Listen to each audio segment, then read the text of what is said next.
Welcome to the shed. In today's video, we're going to be making a wooden straight edge for your workshop. Hope you enjoy.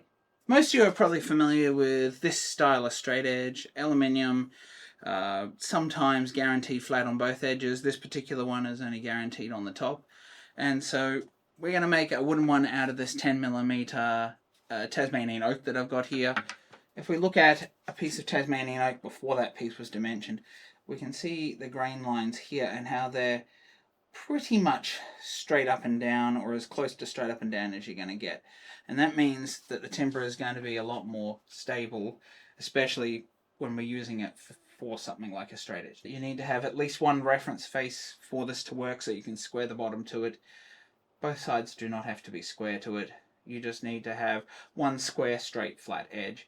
But essentially, it doesn't even need to be square, because on a lot of these, you know, you have sloped edges on these aluminium ones, and this side has got a detail.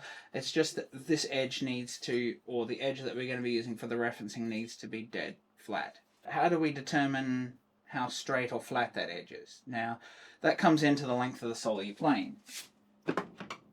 Now, I'm a big advocate of the number 5 hand plane, which still has a relatively short sole. Obviously, you could use a shorter sole, and if you already have a straight edge, you could use that straight edge to determine how flat you're going and where you still need to remove material. But what if you don't already have an aluminium straight edge or something that's straight? Well, I'm going to come up here to my jointer plane. This is a non-restore one, that's why it's all rusty. I don't use a jointer plane often, but for something like this, where it's going to be a decent reference, you could use something like this to determine how flat that edge is. And it can be interchangeable using the edge of one of these if you've got one instead of a straight edge. So that's if we're freehand edge jointing a board. Now, what if we want to use something like our shooting plane and maybe our bench for referencing that I've shown before to square the edge? That's going to get a square edge, and then it's not so important how flat these sides are, just that this edge is flat. And our shooting board can definitely do that. It can square joint that edge using our workbench as a reference in this particular case. I'm going to go ahead and set my marking gauge to about 55mm, because by the time we've squared both edges, we're going to lose a little bit, and I want the final overall thickness to be about 50mm in the middle of the board. You'll have to discount the pencil mark on here. That's from a previous project I was going to use this on and didn't. We want to get our edges.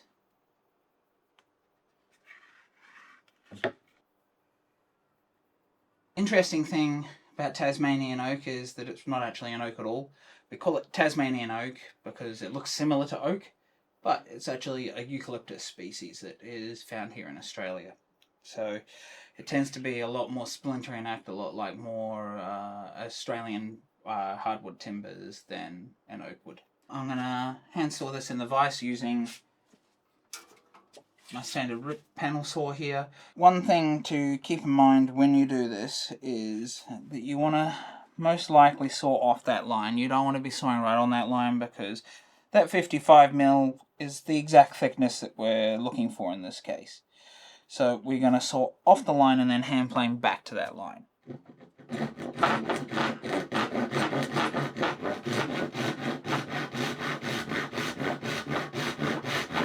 Apologies for the vibration here with this. This piece is 1 meter long, and I have just under 1 meter length below the vise here, so I can't really take it down any lower, so I'm getting a little bit of vibration at the top end here.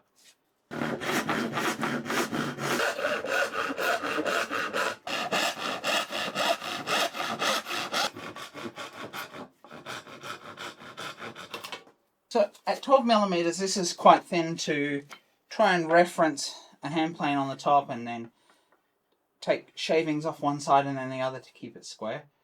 So you can either make a jig, and I might make a jig for this later on.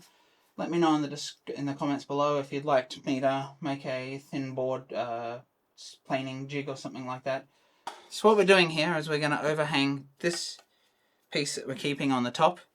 You can see our line there, we know where we're squaring to, and we're going to offset it like this so it stays out of the way, but it's lifting it up high enough to counteract the areas where your hand plane doesn't cut.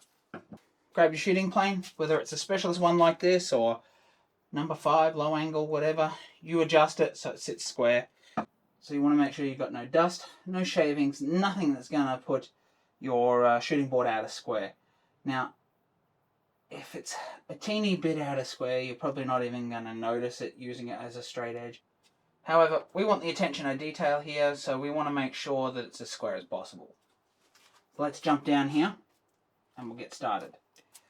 So you can see here, I've cleaned all the dust out. We have that bench hook up here. We're resting it against it. And now we're going to start removing. Now, if you haven't got a way of holding this down with clamps, which I advise with something this small, try and hold it in place. It's going to make it a lot easier. But if you don't, you need to run your hand along side by side with it just to support the plane as you come through. And it's going to flip-flop and move around a little bit. That's why I suggest if you can hold it down, try and hold it down. So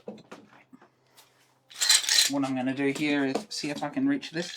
So I haven't got a deep reach clamp. So what I need to do, if I want to hold it with a clamp, bring it further over here, clamp it down, and I'm going to have to change my stop at this top end for that. But if we've got it clamped down, we might not even need a stop. So we can see that's not going to move easily, and now we can continue with our work. Remembering to continually clear these shavings out of the way so you don't have your hand plane sitting down on top of it.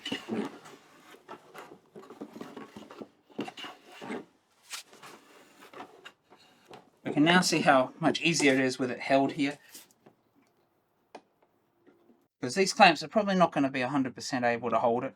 So I'm still supporting these, but it means that it's not moving around all over the place. So if we actually have a look at what we're doing here, we can see that we're going to come in square using our bench as a reference. And this is going to be square to this because this is referencing on a piece that's square. It's all square, and then we're referencing here. So we're going to get this square and flat, and we're using our gauge line to ensure that this is flat all the way along instead of the long sole of a plane.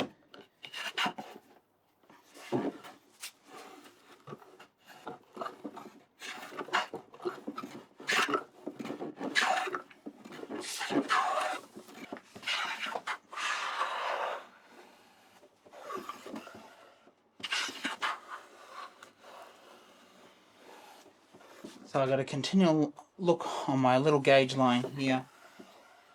I can see that I've got more up this edge to remove.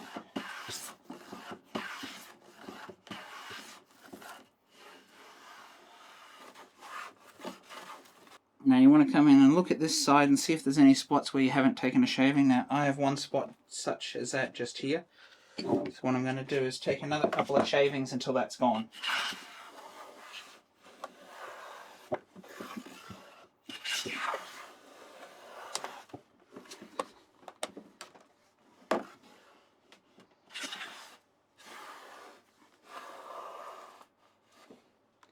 So now we've run that all the way through, we should have a nice square edge on this side.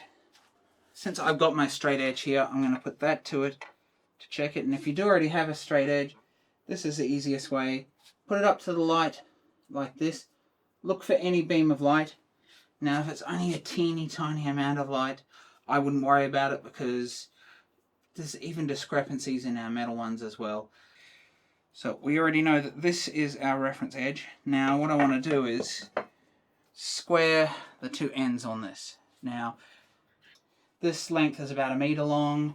I just copied roughly the length of my aluminium rule here, which was just under 1 meter. I went to 1 meter. 900 millimeters is quite common, but it's really up to you how long you have your straight edge. The longer the straight edge, the more accurate it's going to be when it's squared and used.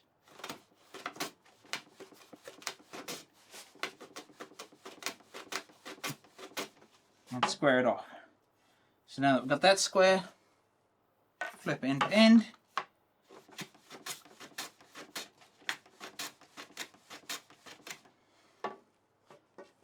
And as simple as that, we now have our piece pretty close to dimensioned and ready to go.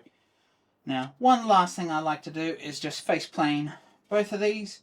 They don't have to be square necessarily, but if you keep it square, then you're going to use a square to make sure that it's square to the bottom in the future. Now, if you take a look just down here, I've pushed my brass bench dog up and I'm just going to rest it against that as a stop for planing. So I'm just doing a couple of even passes through.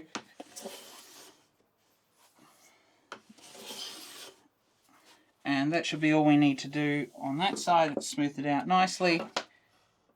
Bring it in on this side.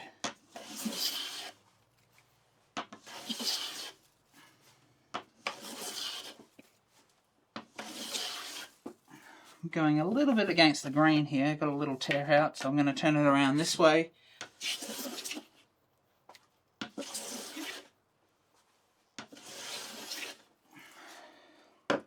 So I have a slight knot area here where I'm getting a tiny bit of tear out. So what I'm going to do, grab my card scraper,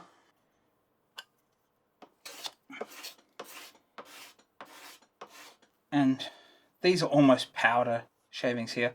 I've got this set very fine for this, but they are still little curls. And we've kind of smoothed over this now. I find the Tasmanian oak, a little bit like the Jarrahs, quite difficult to get smooth without a little bit of sanding. So before we apply a finish, we will give it a little sanding and just cut some of the edges, just so we don't have a very sharp edge. But we will keep a sharper edge on the bottom because that's going to allow for better referencing. Some historical data suggests that adding an arc or a curve to the back of a straight edge will help keep it straight. The idea being that it exposes the end grain on the top of it and supposedly that prevents it from warping. Now, I've also seen information that says that that doesn't really matter, so I think in this case we're going to keep this basic. So we're going to try and put a slight curve onto this. We're not going to go crazy. One of the main reasons for having a slight curve is going to tell you which side your reference edge is with picking it up and not having to actually think, because it's not straight on one side. You can quite easily determine where your straight edge is. We're going to keep this very basic, so we're going to find the center of our board, and then we're going to start at the outside edge, and we're going to plane heavier on the outside and slowly move back to the middle, going in both directions, and that way we're going to put a slight curve on it. I'm not going to go crazy with the curve. I'm just purely looking for a curve in this case, so at a quick glance or feel to the hand, you know where your reference edge is. Going to come in here, I mark exactly at 500, and I'm going to put that mark just up here so we can see it. So we can actually keep a little flat bit in the middle here if we want, or we can curve it straight up to that. That's up to you. I like the idea of having a little flat here, so I'm going to go 50mm each side. So I've got this 100mm area where we're not going to touch with the hand plane, and we're going to keep it relatively flat here. So we're going to start out here. We're going to reference. I just need to take a slightly heavier cut on this.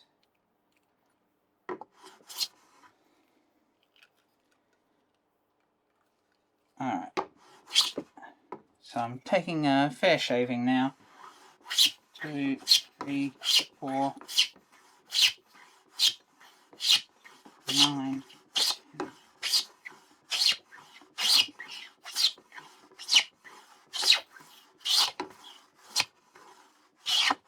So if I grab my straight edge, just so you can see what I'm doing, we can see that we've come down from the center of our board here by about 5mm end, and I'm just going to go a little bit more than that.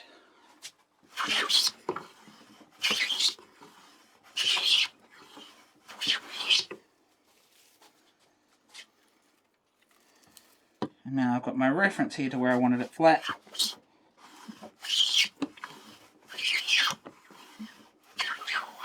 Just with these last few passes here, I was just trying to ensure that it was as square as I could get it. Now I'm going to turn the board around and do it the other way, And if we're against the grain, we might have to do it in the reverse order, starting at this end and taking little cuts and moving forward. We'll see how well we go with the grain. Now I'm running into a little bit of reversing grain just here. So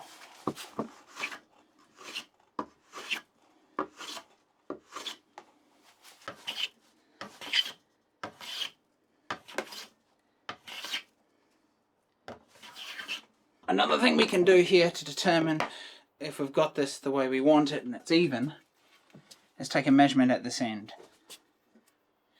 So that first edge we did, we're going to reference off our reference edge, bring it up there, use our marking gauge, end from end,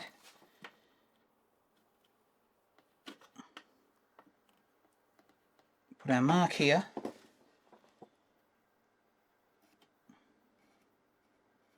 and now we know we need to come down that far, so we've got a bit more work to do.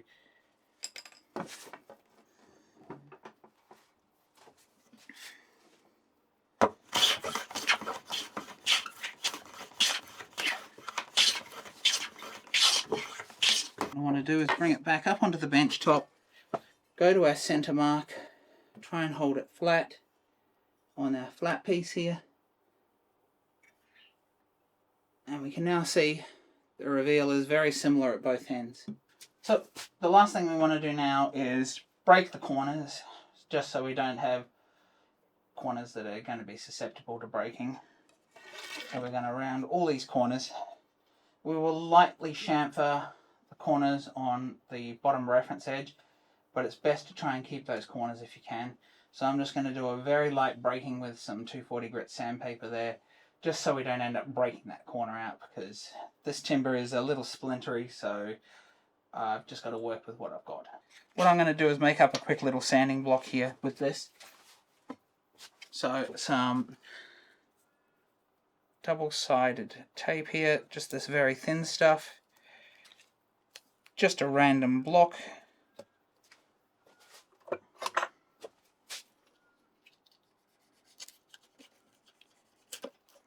Just going to cut it to the shape of the block like this, lift the surface, drop my piece of sandpaper on here, cut it off roughly to the shape, and now we can use that just to give it a quick sand. Obviously going in the direction of the grain. Now we can do this side.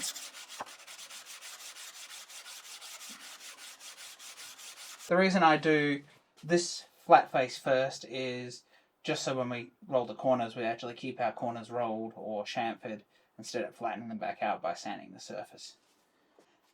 In the absence of having, say, a fine file to do these chamfering, our little block we just created, 240 grit sandpaper will be perfect for adding our little chamfers to the corners as well, so we're going to go ahead and use that as well. Because it's on a flat surface, it's going to give a nice finish. So we're going to chamfer these top corners a little bit more, starting at the 45 and then just rolling on both faces, as you can see here.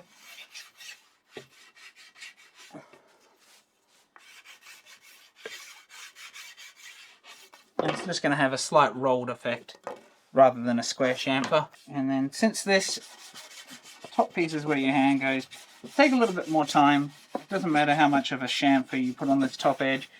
You could completely curve the top of it if you wanted to. I'm not into doing that, but as long as it feels smooth in my hand like it does now, that's going to be perfect. Now when it comes to this bottom edge, you could do the same, but I just like to run it on a 45, just like that.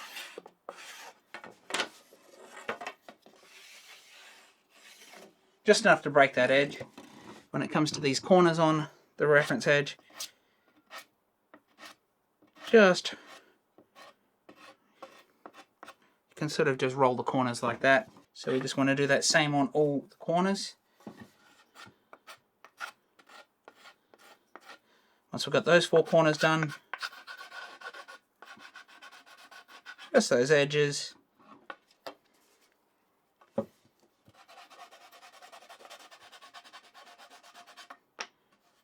So you saw there for a second I tried to put it down this way, and you can see it's rocking, so you know that that's not your square edge automatically, and that's a great reason for putting that little arc on there. It gives you a good idea of what's going on, and you know that you're going to put it down the correct way up each time. Now when it comes to finishing something like this, you can choose whatever finish you like. It really doesn't matter.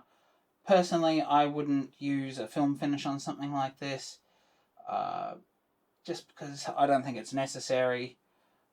If you did, you'd need to seal the entire things to help it not warp and things like that, and then maybe a finish would put your flat edge out, and there's just a whole lot of things to consider. So what I like to do on a project such as this is just use a basic oil finish. So I'm going to apply this hard oil wax here. This is a golden teak colour, and I've had this for a while. This is just a little sample pot that I got from Bunnings a while ago, which is the big box store here. I'm not sure if it's actually sold anymore, but we can see it's got 0 VOCs, so it's an all-natural hard wax oil, and it's proof for food contact, so it's a perfect natural finish for a Handtool wood shop. So we're going to grab a piece of paper towel and apply this.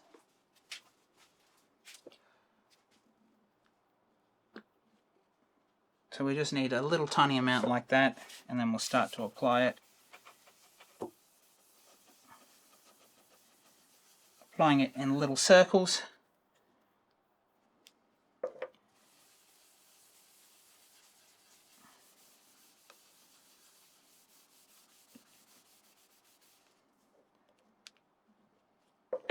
Now this is not like some of these hard wax oils that you only need to apply a little tiny amount. It just says to apply the amount that's required to get the job done, so we can apply a little bit more of this particular oil finish than some hard wax oils, like Rubio Monaco and some of those ones that I've seen videos on. You just apply a tiny amount and it's done. Well, we don't have to worry about that with this, and you can see that it's bringing out a nice beautiful colour.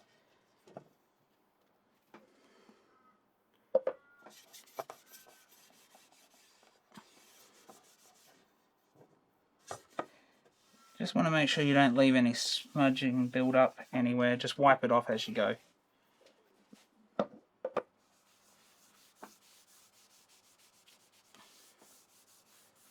After I've applied this, you obviously want to let it dry, but you also want to work your way around the entire board and just make sure that there's no build up or excess.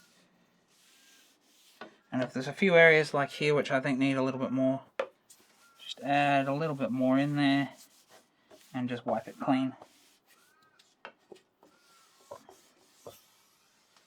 This is the basic design, and it works extremely well and should stay square, and it will stay with you and you'll be able to use it for years to come. So there you have it, folks. I believe this is a great little build that you can do when you've got a couple of hours to spare in the shed, and in all honesty, if I wasn't filming this, it probably would have taken me about half an hour to make this. But if you wanted to add a little more detail, it could take a little bit longer. So if you like this video and you'd like to support me, please consider liking and subscribing down below. Really does help the channel out more than you know. And while you're down there, please consider commenting. What do you like about the video? What do you like about the wooden straight edges? What's your experience with wooden straight edges? Let me know in comments below. And if you'd like to support me a little bit further, please consider checking me out on Patreon and even Instagram. So if you'd like to see some more build videos, such as this straight edge build video today, please consider checking out the video up here, where I show you how to make a dovetail marking jig, and also the intermediate woodworking playlist that this video is part of. Bye for now.